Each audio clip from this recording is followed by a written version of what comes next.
The city lights blur beneath my 32nd floor apartment window as I scan another row of financial projections. My fingers tap a steady rhythm against the sleek glass desk, the sound mixing with the distant hum of late night traffic and the soft ticking of grandmother's antique clock. The numbers swim before my eyes, but I can't stop not when there's still work to be done, still problems to solve, still family to support. A half-empty cup of black coffee sits cold beside my laptop, forgotten hours ago when I dove into these spreadsheets. The blue light of my screen casts shadows across the stark white walls of my home office, highlighting the careful order of my workspace. Files aligned with precision, sticky notes arranged by priority, family photo turned face down in the corner. My phone vibrates against the glass, the screen lighting up with Richard Dawson. My father. I pause, finger hovering over the answer button, that familiar knot of tension already forming in my stomach. It's nearly midnight, but never calls this late unless something's wrong. Hello? I keep my voice steady, professional, old habits. Anna. His voice cuts through the line, sharp as a blade. Do you have any idea what you've done? I straighten in my chair, spine rigid. What are you talking about? Don't play dumb with me. The words drip with venom. You're nothing but a failure. You'll never amount to anything. The words hit like a physical blow. My pulse pounds in my ears as I grip the edge of my desk, knuckles white. 7 years of supporting them, of careful financial maneuvering, of ensuring their mortgage payments cleared, while they remained blissfully ignorant of who really held their debt. 7 years of sacrifice, and this is what I get in return. Richard, please. My mother's voice floats in the background, weak and ineffectual as always. She's trying her best. A cruel laugh echoes behind her, Ethan. Of course my brother would be there, watching the show. He's never missed a chance to see me torn down. Her best? Richard scoffs. Her best isn't good enough. Never has been, never will be. My free hand moves to my laptop, fingers flying across the keyboard as I pull up a hidden folder. Inside lies the truth they don't know. Documents from A&D Holdings LLC, the company I created to purchase their mortgage. Every payment, every transaction, every piece of evidence showing how I've kept them afloat while they treated me like dirt. The memory surfaces unbidden. Late nights with Michael, my financial advisor, as we carefully constructed the arrangement.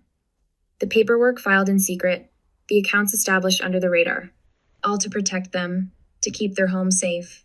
What a fool I'd been. I've done everything for this family, I say, my voice barely above a whisper. Everything. Everything? Richard's tone turns mocking. You call hiding in your fancy apartment, playing with your spreadsheets, doing everything? Your brotherhood understands family. He's here with us. Where are you? Where am I? I'm exactly where I've always been, carrying their burden, shouldering their debt, swallowing their abuse. But something inside me shifts, a seismic change that starts as a tremor and builds to an earthquake. I look at the numbers on my screen. Their next mortgage payment, $7,500, is due in 5 days. A payment that goes straight to my company, though they don't know it. Not yet. You're right, I say, and for the first time, I let the ice creep into my voice. I'm not there, and maybe that's exactly the problem we need to solve. What's that supposed to mean? Richard demands, but I can hear it, the first note of uncertainty. I close my laptop with a decisive click. I suppose you'll find out soon enough. The call ends, and I sit in the darkness of my apartment, the city lights casting long shadows across the floor. My heart pounds against my ribs, but my hands are steady now. The timer on their ignorance is running out, and I finally know what needs to be done. They want to call me a failure? Fine. Let's see how they feel when they learn who really holds the power in this family. I reach for my phone again, this time to call Michael. It's time to set things in motion. My gaze drifts to the family photo I turned face down hours ago. In it, we're all smiling, playing our parts perfectly. The loving father, the supportive mother, the golden son, and Metha daughter who would never be enough. Until now. Have you ever felt that moment when years of betrayal suddenly crystallize into perfect clarity? When you realize that the power to change everything has been in your hands all along? I have, and I'm done playing their game. The blue glow of my laptop screen cuts through the darkness as I navigate through encrypted folders labeled Family Mortgage and A&D Holdings LLC. Each click feels deliberate, weighted with 7 years of carefully documented betrayal. The financial records spread before me like a roadmap of manipulation, mine and theirs. A spreadsheet catches my eye, monthly payments of $7,500, property value $850,000, current Dawson family bank balance $3,200. The numbers blur together until I blink hard, forcing them back into focus. My coffee has gone cold, but I barely notice as I drill deeper into the digital paper trail. There it is, the smoking gun. Every payment my parents thought they were making to Midwest Mortgage has been flowing directly into A&D Holdings LLC, my company. The evidence is irrefutable, each transaction a testament to their ignorance and my patience. My hands shake slightly as I cross-reference the dates, amounts, and account numbers. Everything lines up perfectly, just as Michael and I planned it. I pull up another folder, this one filled with personal notes documenting years of calculated support. The 15th of June, emergency roof repair, $12,000. The 3rd of September, property tax bailout, $8,500. The 25th of December, gift to cover Ethan's latest failed business venture, $15,000. Each entry stings like a fresh wound, especially now, with Richard's words still ringing in my ears. You're nothing but a failure. The evidence paints a clear picture of the two people who orchestrated my systematic degradation. Richard's signature appears on every document, his handwriting as sharp and cruel as his tongue. Next to many entries are notes about his reactions. Inadequate as usual, Anna, after a $20,000 contribution to their savings. If you were smarter with money, you'd give more, following a substantial property tax payment. Each comment drips with the same venom as tonight's phone call. And there's Ethan's handiwork 2 emails requesting funds, always ceasing Richard, always with that subtle tone of superiority. Since Anna's finally doing something useful with her money, or, well, big sister's good for something at least. His signature smirk practically radiates through the screen, the same one he wore at family dinners while I sat there, silently paying for his portion of the meal. The soft ping of an incoming text breaks my concentration. Uncle David's name appears on my phone screen, and my heart rate quickens. He's never messaged this late before. Anna, they're planning something. Richard called a family meeting last week. You weren't invited. They're trying to squeeze more money out of you. Martha's crying about possible foreclosure, but Ethan's smirking like he knows something. Watch your back. My jaw clenches as I read the message twice. Of course they'd conspire behind my back. Why change the pattern now? I saved the text as a screenshot, adding it to my growing collection of evidence. A quick glance at my calendar highlights the approaching deadline in angry red. 5 days until the next $7,500 payment is due. 5 days until their carefully constructed world starts to crumble. I pull up Michael's contact and hit the video call button, not caring about the late hour. He answers on the second ring, his familiar face serious in the dim light of his home office. Talk to me about the purchase option clause. I say without preamble. Michael adjusts his glasses, shuffling through papers off screen. It's ironclad, Anna. If they miss the payment, A&D Holdings LLC has the right to assume full ownership. They signed everything themselves, albeit thinking it was standard bank paperwork. He pauses, studying my expression. Are you sure you want to do this? I lean back in my chair, feeling the weight of tomorrow pressing down on me. Show me the exact clause. He shares his screen, zooming in on the critical paragraph. The language is precise, clinical legal noose they tied around their own necks without even knowing it. My eyes lock onto the deadline. All rights transfer to A&D Holdings LLC if payment is not received within 72 hours of the due date. They don't have the money, I say. More to myself than Michael. Their account balance is barely enough to cover groceries. Anna. Michael's voice softens slightly. Once this starts, there's no going back. Are you prepared for the fallout? I turn to look out my window at the Chicago skyline, the city lights blurring into a constellation of artificial stars. 7 years of being the family ATM, of swallowing their criticism while signing their checks, of watching Ethan smirk as I covered his mistakes. 7 years of Martha's weak protests and Richard's cutting remarks. They made their choice. I say, my voice steady. Now it's time for mine. After ending the call with Michael, I return to the contract one last time. Something in the fine print catches my eye, a clause I hadn't noticed before, buried in the legal jargon. My eyes widen as I process its implications. This isn't just about taking control of the house anymore. This clause could expose every financial transaction they've ever made, every lie they've told to friends and relatives about their success, every penny of my money they've claimed as their own business acumen. The first hints of dawn are creeping over the horizon as I finally close my laptop. In a few hours, Richard will wake up, secure in his sense of superiority. Martha will make his coffee just the way he likes it. Ethan will probably still be sleeping off whatever he did last night with my money. None of them have any idea what's coming. Their time is running out, and for once, I'm not backing down. I wonder how many others out there are looking at their own contracts right now, discovering the power they've held all along. The crystal chandeliers of the Grand Horizon Ballroom cast a harsh spotlight on my isolation. Around me, the annual Dawson family reunion buzzes with the artificial warmth of forced pleasantries and champagne. I adjust my navy blazer, a armor of Burberry wool, and try to focus on the gentle clink of crystal rather than the growing knot in my stomach. Everyone, if I could have your attention. Richard's voice carries across the room with the practiced authority of a man who's never been denied. The conversations fade to murmurs as he takes center stage, champagne flute raised. My father stands there in his custom Italian suit, every inch the successful patriarch he pretends to be. I have something important to address. His eyes find mine across the crowd, cold and calculating. It seems some members of our family have forgotten the meaning of loyalty, the value of honesty. The crystal stem of my glass turns slick in my grip. My own daughter, Anna, has been making decisions behind this family's back, manipulating our finances for her own gain. The words hit like physical blows. Aunt Catherine's sharp intake of breath. Marcus's disapproving frown. Cousin Rachel's poorly concealed smirk. The room spins slightly as decades of conditioning tell me to shrink, to apologize, to accept the shame he's laying at my feet. But something different rises in my chest instead, a clarity sharp as the crystal in my hand. I retreat to my apartment, 32 floors above Chicago's glittering skyline. The familiar space welcomes me with its clean lines and calculated order. My laptop hums to life as I sink into my ergonomic chair, the leather cool against my skin. The screen's blue light illuminates the careful arrangement of my workspace, color-coded files, prioritized sticky notes, the face-down family photo I can't quite bring myself to remove. 7 years of financial records spread across my monitor. Every mortgage payment, every transaction, every sacrifice I made while they lived in willful ignorance. The numbers don't lie, they never have. They tell a story of calculated manipulation, of a daughter used as an ATM while being told she'd never be enough. My phone buzzes. Michael's name lights up the screen. I saw Richard's social media post, he says without preamble.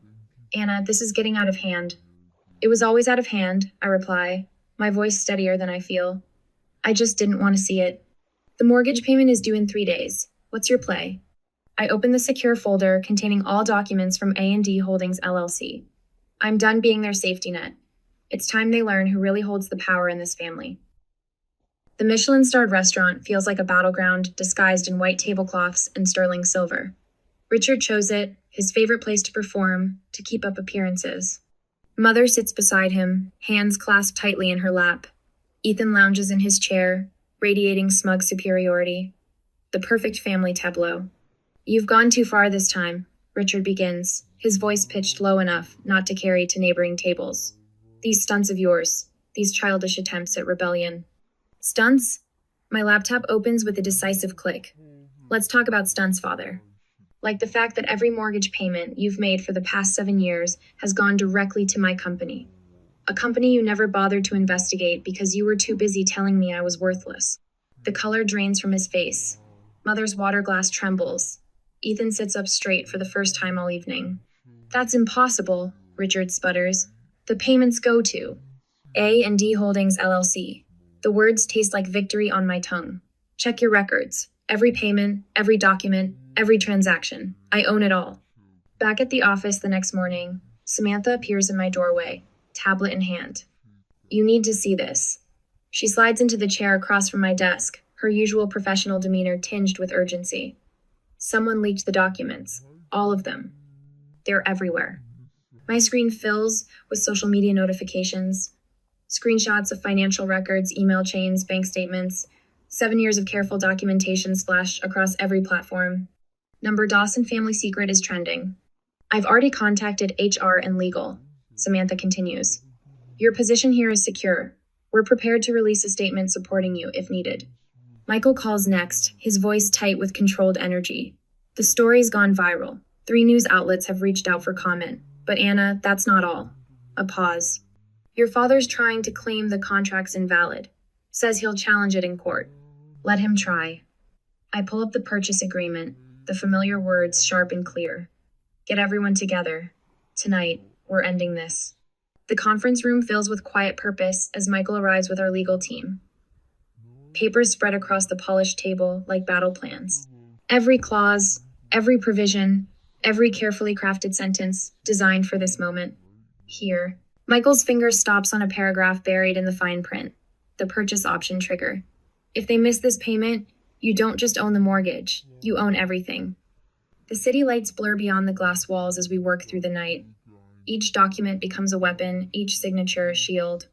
The truth I've carried alone for so long transforms into something powerful, something unstoppable. Hours later, I stand at my apartment window, watching dawn break over Chicago. My phone lights up with messages of support from strangers who see themselves in my women trapped in their own family dynamics, seeking a way out. Their words echo my journey from victim to victor. 7 years of sacrifice led to this moment. 7 years of silence about to break. I pick up my phone, open my social media, and type. They say the truth sets you free, but sometimes you have to set yourself free first. What would you do if you discovered your greatest power lay in the very chains that used to bind you? The sun rises, painting the sky in shades of possibility. Behind me, my laptop screen glows with the final piece of evidence, the hidden clause that will shatter their illusions forever. The question isn't whether I'll use it. The question is, what will you do when it's your turn to break free? The payment deadline slides past like a whisper in the night. I watch the clock on my laptop tick, from 11:59 p.m. to midnight, each digital shift bringing me closer to what I've planned for weeks. My fingers hover over the keyboard, steady despite the weight of what I'm about to do. The A&D Holdings LLC dashboard glows on my screen, a complex web of numbers and clauses that represents 7 years of calculated preparation. I click through to the contract section, the purchase option clause highlighted in stark yellow against the white background. One more click will set everything in motion. My phone buzzes a text from Richard. Anna, there seems to be an issue with the payment processing. Call me immediately. I leave it unanswered, focusing instead on the document before me. The clause is elegantly simple. Failure to make payment activates immediate transfer of ownership. My mouse cursor blinks over the execute button. Years of their contempt, their mockery, their casual cruelty, it all crystallizes into this moment. I press the button. The system processes for a moment, then confirms. Purchase option activated. Transfer of ownership complete. My phone erupts with notifications. Richard's number flashes across the screen repeatedly, interspersed with texts from Martha and Ethan. I silence it all, turning instead to my email where Michael has already confirmed receipt of the transfer documents. All legal parameters met, his message reads, proceeding with phase 2. Through my floor-to-ceiling windows, Chicago's lights blur into a canvas of possibility. Somewhere out there, in their comfortable suburban homey home, now my family is discovering just how precarious their position has become. A quiet ding announces another email. Samantha from HR. Internal memo distributed. Your position is secure. Let them try. I pull up the media package we've prepared. Years of financial records, text messages, emails a carefully curated testament to their manipulation. One click sends it to the journalists who've been waiting. By morning, the Dawson family's carefully constructed facade will shatter. My phone lights up again. This time it's Ethan. What the hell do you think you're doing? His voice cracks with the first hints of fear I've ever heard from him. Exactly what I planned. My voice emerges, cool, controlled. You should check your email. The journalists certainly will. You can't, he starts, but I cut him off. I already have. Tell Richard and Martha they have 48 hours to vacate my property. The silence on the other end stretches, breaks. Your property? A&D Holdings LLC. Did you never wonder what the A stood for? I let that sink in. Though I suppose you were too busy laughing at my failures to notice who really held the mortgage. His breathing turns ragged. We're your family. Number I stand, walking to the window. Below, the city pulses with late-night energy. Family doesn't do what you did. Family doesn't spend years tearing someone down while living off their success. I press my palm against the cool glass. Check your email, Ethan. See exactly what family has cost me. I end the call as the first news alert pops up on my screen. The story's breaking faster than expected. Social media notifications begin flooding in. People are already sharing, commenting, expressing their shock and support. A new email arrives, this one from an address I don't recognize. The subject line reads, Dawson Family Property, Legal Contingency. My cursor hovers over it for a moment. Something about the timing, the phrasing, sends a slight chill down my spine. I open it, scan the contents, and feel my pulse quicken. It seems my family might have one last card to play. I reach for my phone to call Michael, but pause. First, I need to understand exactly what this mysterious message implies. 7 years of planning won't be undone by a last-minute legal trick. But as I read the email again, I can't shake the feeling that tomorrow's victory might not be as certain as I thought. The city lights seem to dim slightly, as if acknowledging the new tension in the air. I settle back into my chair, fingers moving to the keyboard. Whatever loophole they think they've found, whatever desperate play they're planning, I'll be ready. I always am. Standing at my window overlooking Chicago's glittering skyline, I take out my phone one last time. Opening my carefully curated social media account, I type, "Sometimes the biggest threats come in the smallest packages, like a single email that could change everything." What do you think this mysterious message could mean? Drop your theories below. Number revenge planned, number family secrets.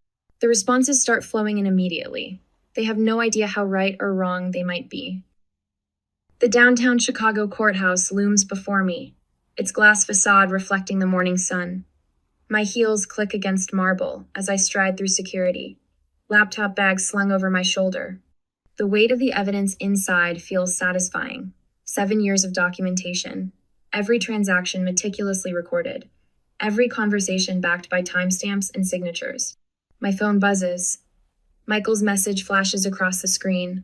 "Peter Collins just entered the building with your father. Looks like they're heading to the 42nd floor conference room." A smirk tugs at my lips. Of course, Richard would hire Peter Collins, the same lawyer who handled his corporate mergers, the man who helped him crush smaller companies without remorse. But this time, he's not facing some helpless startup. He's facing me. The elevator ascends smoothly, numbers ticking upward. My reflection in the polished doors shows a woman I barely recognize as shoulders back, chin high, not a hint of the uncertainty that plagued me for so many years. The doors open to reveal a hushed corridor of mahogany and leather. Voices drift from the conference room ahead. Richards carries that familiar tone of barely contained rage. "The purchase option clause is invalid. Find something to nullify it." "Mr. Dawson," Peter's measured reply, "these documents appear properly executed. Your daughter's company." "I don't care what that ungrateful bitch did. Fix this." My blood runs cold, then hot. The old Anna would have flinched at those words. The new Anna? I push open the door. Richard's face contorts as I enter. "This is a private meeting. Nothing about this is private anymore." I set my laptop on the conference table, each movement precise. In fact, I think it's time we made everything very public. Peter Collins shifts uncomfortably in his chair. Smart man, he can sense which way the wind is blowing. My phone buzzes again. This time it's Samantha from HR. "Ethan's social media campaign is live. He's claiming you embezzled company funds." Perfect timing. I open my laptop, turning the screen toward them. "While you've been plotting this sad little legal maneuver, I've been gathering quite a collection." My fingers dance across the keyboard, pulling up document after document. 7 years of financial records. Every mortgage payment, every email, every conversation where you threatened me while I kept this family afloat. Richard's face reddens. "You manipulated." "Let me finish." My voice cuts through his like steel through butter. "Right now, Ethan is spreading lies about me online. Martha is probably calling every family friend with her sob story. And you're here, trying to invalidate a perfectly legal contract because you can't stand that I finally took control." The courtroom falls silent as I project the first piece of evidence onto the wall screen. Bank statements scroll past, each one a nail in their coffin. 7 years of transactions perfectly documented. Then come the email hundreds of them, each more damning than the last. Martha begging for money while calling me selfish. Ethan sneering messages about my pathetic career, even as he lived off my success. Richard's threats, all meticulously preserved. As you can see, Your Honor, my voice carries through the hushed room. Every transaction was legal, every document properly executed. What we have here is a systematic pattern of emotional and financial abuse, perpetrated by a family that viewed me as nothing more than their personal ATM. The judge leans forward, glasses glinting. These records appear quite thorough, Miss Dawson. Richard lurches to his feet, but Peter Collins puts a restraining hand on his arm. Too late, the media cameras are already rolling, capturing every second of his impotent rage. The story is spreading across social media like wildfire. Toxic legacy unraveled. Anna Dawson exposes years of family financial abuse. I step to the podium, unfurling the final document, the legal verdict that will end their reign once and for all. The paper feels light in my hands, but its weight and meaning is immense. By order of this court, my voice rings clear and strong. All claims against A and D Holdings, LLC, are hereby dismissed. The property transfer shall proceed as contractually specified. The gavel falls with a resounding crack. In the gallery, I catch glimpses of familiar other survivors of family abuse, women who've reached out to share their own stories. Their presence feels like validation, like vindication. Richard storms from the courtroom, Martha trailing in his wake. Ethan lingers just long enough to shoot me a look of pure venom before slinking away. Let them run. Their social standing is already crumbling, their carefully cultivated image of family perfection shattered beyond repair. Later, in my high-rise office, I watch the sun set over Chicago. My phone has been buzzing nonstop, journalists seeking comments, supporters sharing their own stories of breaking free, even a few guilty messages from extended family members claiming they never knew. I turn away from the window, settling into my chair. The family photo I kept face down for so long catches my eye. Should I reach out? Try to salvage something from the wreckage? The question hangs in the air, unanswered. My cursor blinks on the social media draft before me. Have you ever seen a power shift dramatic? How far would you go to reclaim your freedom? I hit post, knowing the responses will flood in stories of triumph, of breaking free, of reclaiming power from those who abused it. The city lights begin to twinkle below, each one a star in my new constellation of possibility. Tomorrow will bring new challenges, new battles perhaps, but tonight I am finally completely free. The early morning sun streams through the floor-to-ceiling windows of my new downtown office, casting long shadows across polished hardwood floors. A stack of mortgage documents sits on my desk, not my family's anymore, but those of women who found their way to my door, seeking the same freedom I fought to claim. I pause at the window, watching the city wake beneath me. 7 floors up, Chicago stretches out like a promise, all gleaming steel and possibility. It's different from my old 32nd floor view, but better. Closer to the ground. More real. The familiar weight of my grandmother's antique watch presses against my wrist as I check the time.